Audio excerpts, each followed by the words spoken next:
La candidate du RN à la présidentielle qui accuse le chef de l'État d'instrumentaliser la guerre en Ukraine pour éviter la campagne présidentielle et ne pas faire campagne pour faciliter sa réélection. Jordan Bardella, président du RN par intérim, a donné une conférence de presse. Écoutez-le.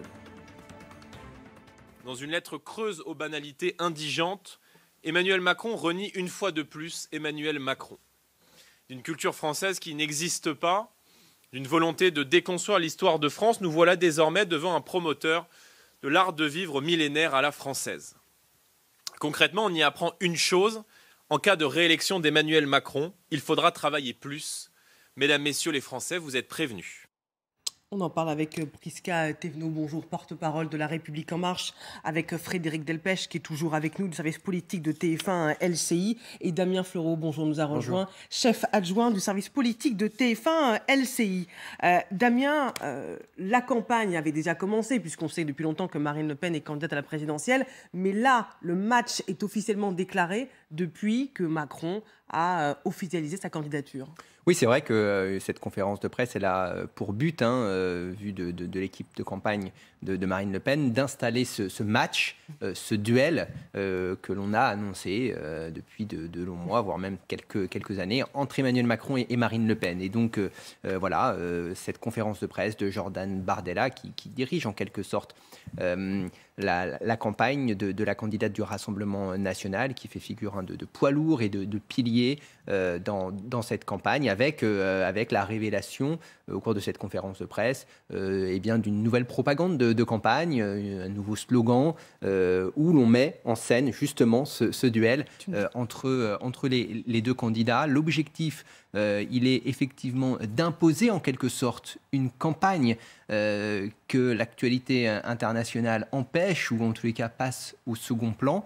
Et donc très concrètement, Jordan Bardella, en organisant cette conférence de presse, rentre de plein pied dans la campagne, demande un débat entre sa candidate Marine Le Pen et le président de la République, affiche les visuels on peut voir d'ailleurs ce tract qui a été brandi par Jordan Bardella, sans lui et avec elle Marine Le Pen. Exactement, donc là on voit une partie de ce tract voilà, où le visage de la candidate figure. C'est presque une affiche, un tract de second tour finalement, de campagne de second tour, mais voilà, Marine Le Pen souhaite installer ce match en expliquant que le seul vote utile, c'est le sien, parce que, à cette heure, il est vrai, dans les sondages d'intention de vote, elle est bien mieux placée que Valérie Pécresse ou qu'Éric Zemmour, qui figurent donc en photo sur cette propagande électorale. Je passe ensuite sur les éléments programmatique, énoncé ou rappelé plutôt par Jordan Bardella. L'objectif de cette conférence de presse n'était pas d'avancer des idées nouvelles sur le projet de la candidate. Oui, c'était de rappeler que Marine Le Pen est la principale adversaire d'Emmanuel Macron à ce stade. Et c'est intéressant, dans ce tract, ils utilisent les sondages pour dire, en fait, le seul vote utile face à Emmanuel Macron, c'est Marine Le Pen. Et ils reprennent les fourchettes en disant qu'elle est entre 44 et 48% l'estimation du second tour. Donc c'est elle qui est la mieux placée pour battre le président, Frédéric. C'est l'argument de campagne. Oui, même c'est l'argument des sondages. C'est elle qui est déjà la mieux placée pour être au deuxième tour. Donc, a fortiori, pour pouvoir espérer faire un bon score face à Emmanuel Macron. Donc, on voit Marine Le Pen reprend l'argument de Valérie Pécresse qu'elle utilisait, la candidate LR, au début de sa campagne après son investiture. Maintenant, elle en est privée parce qu'elle est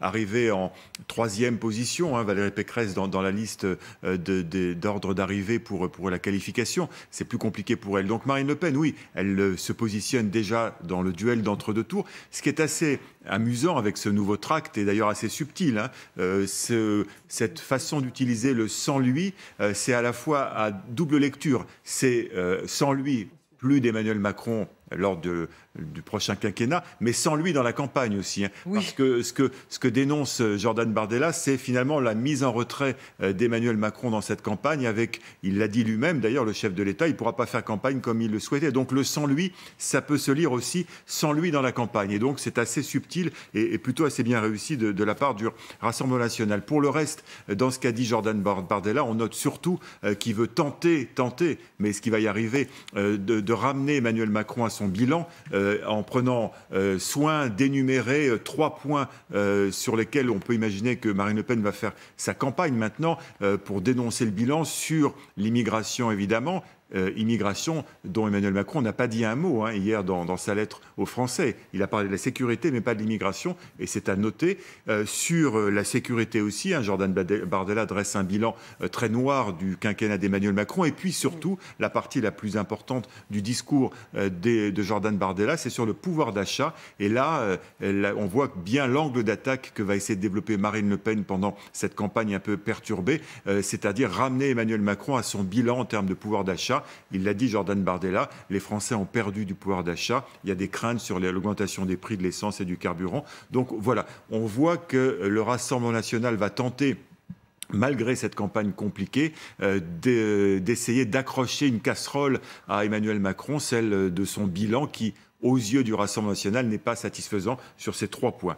Des angles d'attaque, pour l'instant, c'est les seuls dont il dispose. Oui, il y a une volonté de ramener la campagne présidentielle à des débats internes qui touchent aussi les Français. Bien sûr que la guerre en Ukraine, elle va avoir un impact sur le quotidien des Français, mais parler, vous le disiez Fred, d'insécurité. Il a dénoncé l'ensauvagement de la société française, Jordan Bardella. Il a rappelé qu'il y avait toujours la menace islamiste et que les délinquants, c'était les seuls que Marine Le Pen voulait emmerder. Oui, avec cette petite référence, avec cette petite phrase du président de la République. Oui, Emmanuel Macron est le candidat du chaos et du désordre, a dit Jordan Bardella. Il faut comprendre effectivement que la candidate du Rassemblement national, pour Jordan Bardella, remettra le pays dans le droit chemin. Il a aussi été question de pouvoir d'achat, de taxes et sur les carburants. C'est une proposition qui revient dans les déclarations et dans le programme du Rassemblement national et de Marine Le Pen. C'est important parce qu'on le voit bien, et c'est d'ailleurs en lien avec la crise entre l'Ukraine et la Russie, que ce sujet du pouvoir d'achat, de la hausse du coût de l'énergie, est un sujet à venir et qui peut poser quelques problèmes pour l'exécutif. Une équation bien difficile à résoudre pour Bruno Le Maire. Est-ce la fin du quoi qu'il en coûte, ou est-ce que le quoi qu'il en coûte va perdurer pour les Français, pour les ménages qui ont besoin de se chauffer, qui ont toujours besoin de se déplacer malgré la hausse de ces prix, du carburant, de l'énergie globalement? Oui, le pouvoir d'achat, ce que Marine Le Pen propose pour augmenter le pouvoir d'achat des Français et lutter contre la hausse des prix de l'énergie, c'est ce que Jordan Bardella a mis en exergue. Et il a bien rappelé que Marine Le Pen était prête à mettre fin, je cite, à 5 années de chaos. Écoutez. Marine Le Pen est prête. Prête à titre personnel d'abord.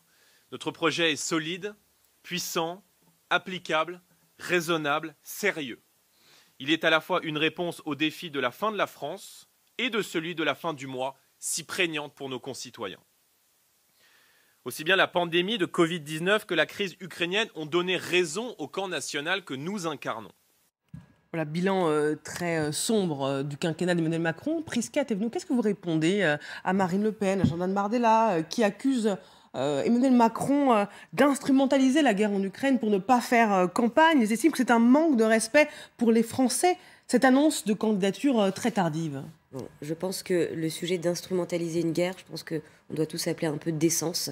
Quand on voit les images que vous relayez, et merci de le faire, sur cette guerre qui frappe un pays, qui frappe un peuple, qui frappe une nation et qui frappe notre continent. Je pense que sur cela, je n'ai pas spécialement autre chose à rajouter à ce qu'a été dit Monsieur Jordan Bardella. Mais ce qu'on voit au travers de ce qu'il a annoncé plus globalement sur sa prise de parole, c'est qu'on voit que Marine Le Pen, finalement, a envie d'en découdre.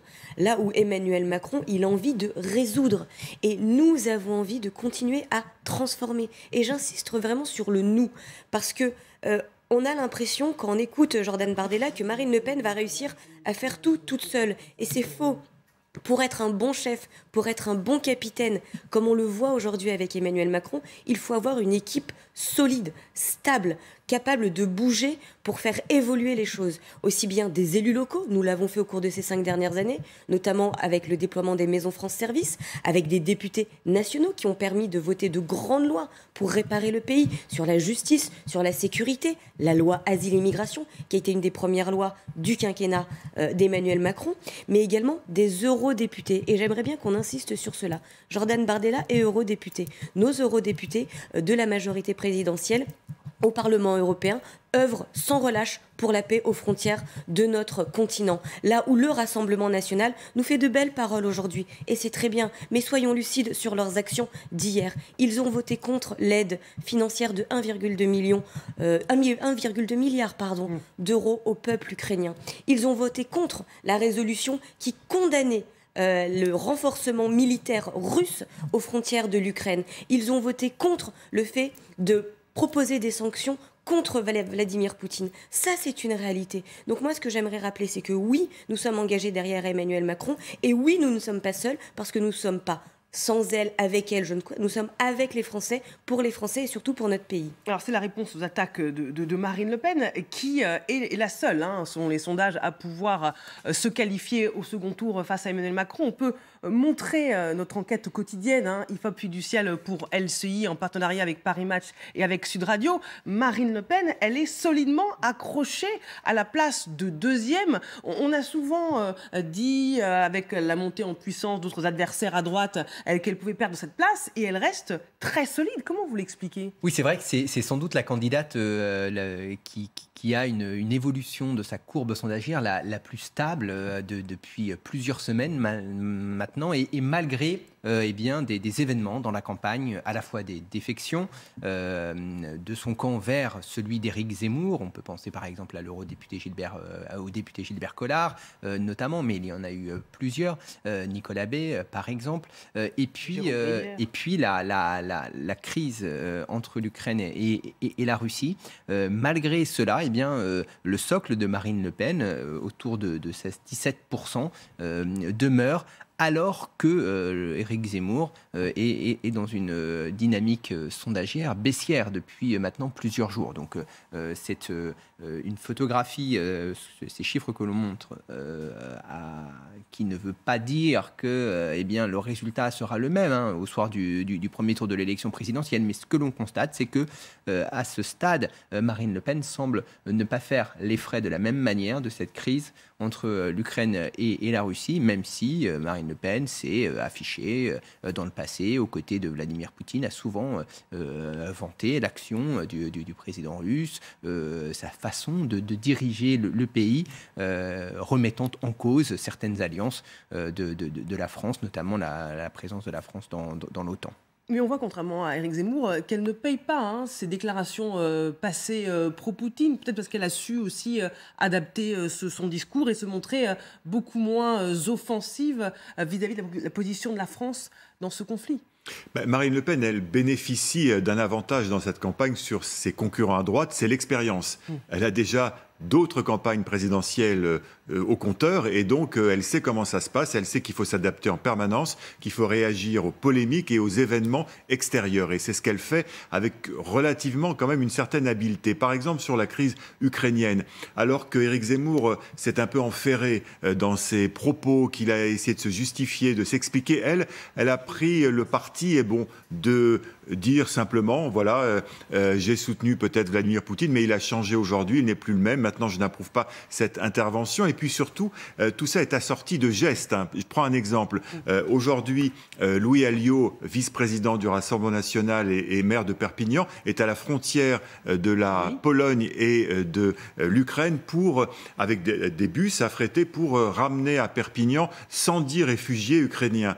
Donc pour participer en quelque sorte à l'effort d'accueil de ces réfugiés ukrainiens, alors qu'Éric Zemmour, lui, avait dit non, il ne faut pas les accueillir. Donc on le voit, Marine Le Pen, qui pourtant, rappelez-vous, avait avait mis en ligne une sorte de référendum au mois d'août pour qu'on refuse d'accueillir des réfugiés venant d'Afghanistan. Elle avait cette ligne dure à l'époque. Et bien là, sur la crise ukrainienne, elle a une toute autre position qui est d'accepter au nom de la Convention de Genève d'accueillir des réfugiés ukrainiens en France. Donc on le voit, elle est capable de mettre un coup de canif dans le dogme de son parti pour s'ajuster à la crise, parce qu'elle a bien compris que l'opinion publique française, elle est bien évidemment très favorable, majoritairement favorable à cet accueil de réfugiés ukrainiens. Et donc, eh bien, le Rassemblement national joint le geste à la parole avec ce déplacement de Louis Alliot à la frontière entre la Pologne et l'Ukraine pour ramener ces réfugiés. Voilà, c'est un exemple, mais ça traduit cette capacité qu'a Marine Le Pen dans cette campagne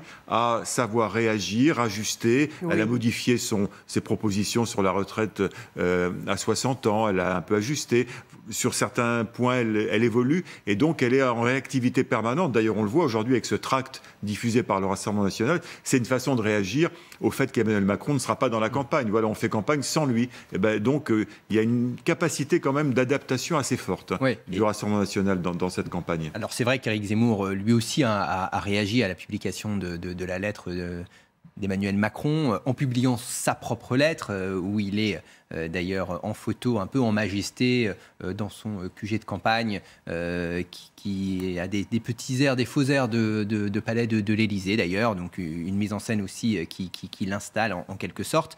Mais c'est vrai que Marine Le Pen, et d'ailleurs ce sont les mots de Jordan Bardella qui s'affichent, Marine Le Pen est prête, elle a l'expérience en tous les cas d'une campagne que n'a pas forcément Éric Zemmour. Elle a aussi travaillé bon nombre de ses propositions, et ce positionnement, cette capacité à ajuster peut-être son positionnement au gré de l'actualité est bien différent de celui d'Éric Zemmour, qui campe sur sa position, une ligne de fermeté absolue vis-à-vis de cette crise des réfugiés à venir, habilement, entre guillemets, utilisée par le Rassemblement national. L'opinion est très réceptive à ces images qui nous proviennent d'Ukraine, et très touchée aussi globalement. Et donc, Marine Le Pen, là, enfonce le clou pour tenter de prendre l'avantage définitif, à moins de 40 jours maintenant de l'élection du premier tour. On parle souvent d'une cristallisation, vous savez, de l'opinion dans les sondages que l'on commente et qui nous sont communiqués. Et donc, voilà, elle souhaite, en quelque sorte, faire le break, Marine Le Pen. Oui, Marine Le Pen qui veut montrer un visage plus humain, contrairement à Éric Zemmour, en se prononçant pour l'accueil des réfugiés et en joignant l'action avec cet accueil orchestré par Louis Alliot à la parole. Marine Le Pen qui veut aussi montrer qu'elle prend de la hauteur dans ce conflit en n'attaquant pas frontalement la position de l'Élysée sur le conflit en Ukraine. Écoutez sur ce point ce que dit Jordan Bardella.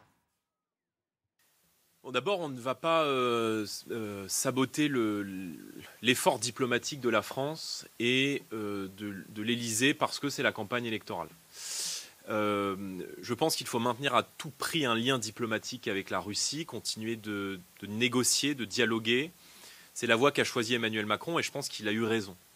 Ce que nous disons sur les sanctions, c'est que des sanctions peuvent être prises et doivent être prises. On n'a pas de débat ou d'hésitation sur la condamnation de la Russie comme étant l'agresseur. L'agresseur, c'est la Russie.